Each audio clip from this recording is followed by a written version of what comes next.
Bonjour, bienvenue sur Weblex TV. Aujourd'hui, notre thème, licencier un salarié fréquemment absent. Est-ce possible? Dans une entreprise, une absence prolongée pour une raison de maladie ou autre peut avoir des impacts évidemment sur le fonctionnement de l'entreprise et sur son organisation. Elle peut conduire à surcharger d'autres collaborateurs, voire à désorganiser l'entreprise, surtout si elle est petite.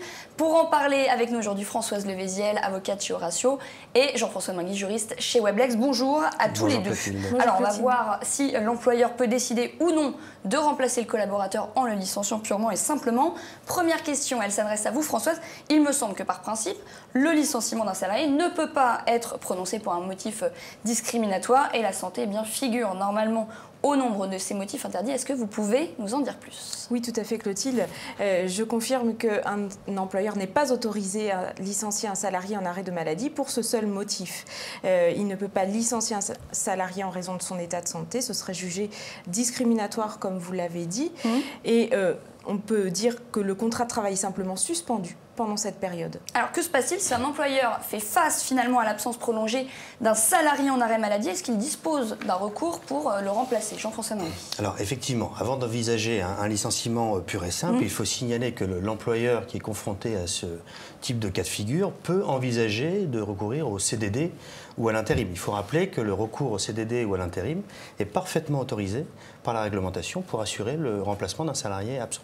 Très bien, mais si l'absence se prolonge, il peut paraître quand même nécessaire pour l'entreprise de pourvoir définitivement au remplacement de ce salarié absent.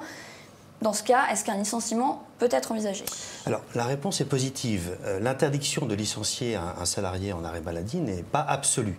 Alors, on met à part le cas des accidents du travail et des maladies professionnelles qui recoupent qui sont entourés de conditions un peu particulières. Mais pour autant, l'employeur peut licencier un salarié en arrêt maladie. Mais pour cela, il doit s'entourer de précautions absolument nécessaires. Alors, quelles sont ces précautions, Françoise? Eh bien, tout d'abord, il faut que la perturbation engendrée par l'arrêt de maladie soit importante par les absences répétées ou les absences prolongées, puisque les deux cas de figure existent. Et dans une telle situation, eh bien, il faut déterminer ce qui perturbe l'entreprise. Il faut bien que ce soit l'absence elle-même et non pas l'état de santé du salarié. Donc, si je comprends bien, il faut être en mesure de faire le lien entre cette absence et la perturbation dans le fonctionnement de l'entreprise. Et vous avez tout à fait raison. Et c'est là que résident en fait les difficultés majeures dans le traitement de ce type de cas de figure, puisque la désorganisation doit être prouvée. Alors, elle s'apprécie différemment selon les situations.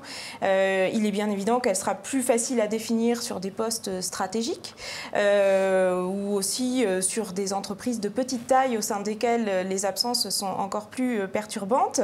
À l'inverse, lorsqu'il s'agit d'un salarié peu qualifié, le remplacement est plus aisé et il sera plus difficile de démontrer la perturbation. Et il faut que cette absence rende la désorganisation de l'entreprise telle que l'employeur se retrouve dans l'obligation évidemment de remplacer le salarié. Jean-François Mingui, dites-nous en plus. Alors effectivement, comme vous le soulignez, il est important que nos auditeurs comprennent que la désorganisation induite dans l'entreprise par cette absence prolongée ou répétée du salarié oblige à son remplacement de manière définitive. Donc en clair, il est impératif pour l'employeur de démontrer la nécessité pour lui d'embaucher un autre salarié en CDI, en contrat à durée indéterminée, pour justifier le licenciement. Merci à vous deux pour votre éclairage et on se retrouve très vite sur Weblex TV. Merci.